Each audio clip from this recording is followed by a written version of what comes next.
They don't mind distributing the wealth. Talagang ganun yan. They play as a team. Ganun din sa Red Bull. And Celino Cruz could not find a friend. Pinabuti na lang humingi ng timeout dito. With 35 seconds to go bago matapos ang third quarter. For 42 points out of Pure Foods 74. Baguio for three. Oh, yes. Yes, sir. If he can't get his acrobatic layups, he'll try and score from TM Country. Yes, 10 points in the ball game.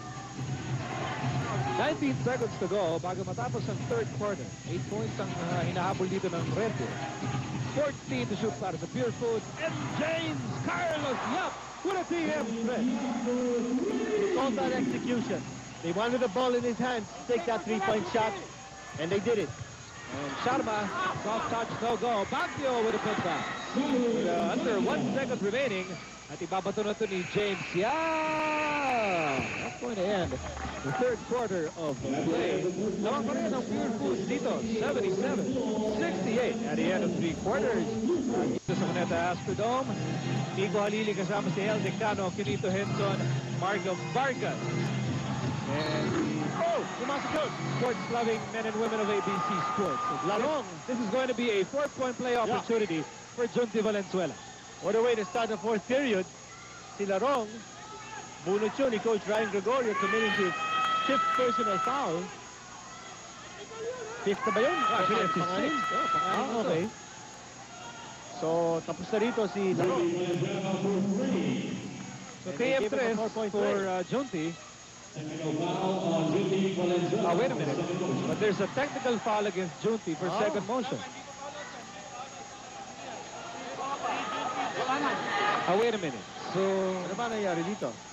Na-foul out na ba si Larong? no, I don't think a foul was assessed on Larong. Well, what happened was, the basket counts, Yes. but then there was a technical foul right after the shot was made. For second motion. For second motion. Okay, so walang foul doon. Walang 4-point play. So, all the while, akala natin ay 4-point play opportunity yun for Junti. Hindi pala. So parang 2-point shot lang yun for Junti kasi naka-score. On the other end, si James Yap with the technical free throw. Anyway, drama continues. Here's Lanete. Lanete has been the energizer off the bench and been able to pick that defense apart. Oo eh. You know, the thing about Lanete is that he's very unpredictable. Ito yung sinasabi natin kanina. When you have an offense stagnate and you get to be too predictable, nababasa na ng depensa, no? So take a look about the frontline reawakening here. It's not just points. What about those rebounds?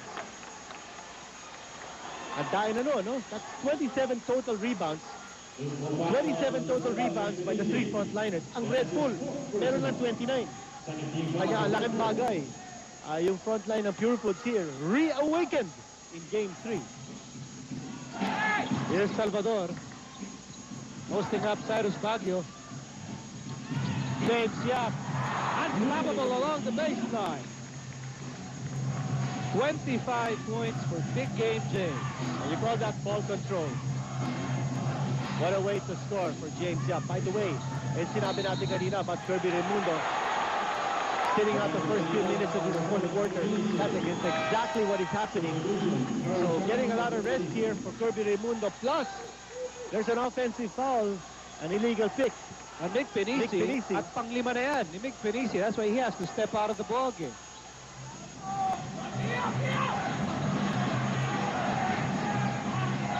Now Lanete.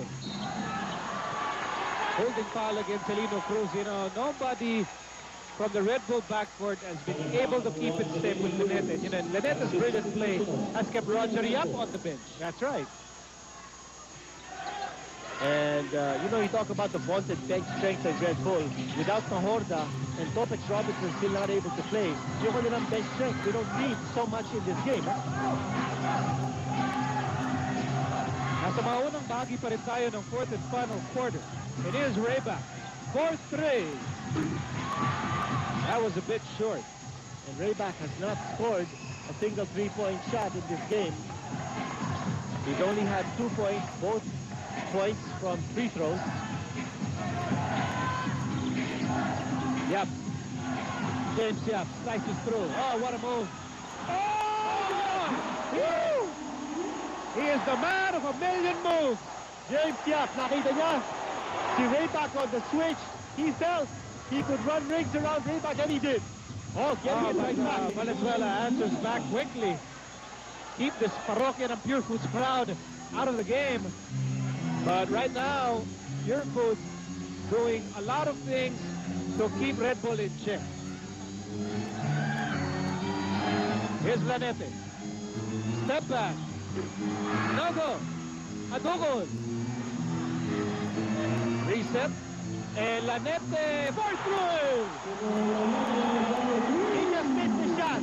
But Lanete, oh boy, what confidence. That is absolute self-belief and confidence. Oh. PF3 for Zico Lanete. But what a magical shot by the man with a million moves. Maybe million and what? Ang ganda naman nun. Daming inikutan doon. Actually, it's a Sharma, the last man on defense for Red Bull. And that's Lanete hitting the three-pointer. In the meantime, 2 out of 2 si Santos Baguio as we turn you over to Margo Vargas. Thanks, Nico. Medyo talagang ganadong-ganado nga itong si Daddy James dahil excited na rin siya sa nalalapit na kaarawan ng kanyang baby James. Mag-1-year-old na nga ito, although it's still a month away, and grande daw magiging celebration na to. At he can't wait to teach him how to play basketball. Back to you guys.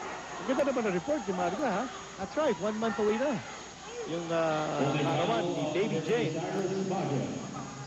Was personal against Baguio. Kung ba may nabili ng regalo para kay baby James? Dapat. Oh. Nakikita tayo kasi sa kanyang first baptismal celebration. Look out! Oh, look at that offensive rebound. Talk about the hustle point or the hustle play ng Pure Foods. This game is far from over. Pure Foods doing a lot of good things. But you know, this lead is manageable. As far as Red Bull is concerned, they can. It's a 10-point lead. Couple of 3-point shots, some daredevil drives from Red Bull, and they're backing it. Kanya lang, Cyrus Baguio now with 5 personal fouls. Same situation para kay Nick Felici. And they'll have to find a way to stop that man. James Yap, Sharma with the rebound. Here's Celino Cruz. Nowhere to go, and here's Rayback. 10 points ang kailangan nabulin ng Red Bull. And Junti tries to make things happen here as he scores inside. 19 points for the Hitman. And he's just plugging away. As he Junti, he doesn't give up. Keeping Red Bull within shouting distance. Oh, yeah. Eight and a half to go in the game. Red Bull. Here by Valenzuela. And he is stopped by James Yap in the backcourt. This is just what I was saying kanina lamang, no? That lead is chopped down now to 8 points. Red Bull possession. Nagkaroon ng turnover against Pure Foods. If Red Bull continues to play tough, rugged defense, and then they get scoring opportunities, this will be close down the stretch. Well, right now, the onus is on Red Bull to try and make it close. Here's Valenzuela against Pingris, no less. And Valenzuela will score. And that is leadership for you. That is experience for you. And again, you see that lead now, down to 6, could be 5. 5 straight points now scored, or rather 4 straight points. Ito, makita natin ang nangyari dito. They were almost playing a box and one right here with that zone defense. At kayang-kaya ni Junti. Third personal laban kay Pingris. Although wala pa sa penalty ang Pure Foods, and Valenzuela fails to complete the 3-point play. And we have a timeout here with 8:04 remaining in a payoff period. Pure Foods on top, 85-79. 8 minutes to play. Game number 3 of this best of 7 semifinals. And Raimundo is back on the court. But he misses the turnaround, and Valenzuela really keeping Red Bull in the ball game. He has the basketball here. And over to Penici, who is on the verge of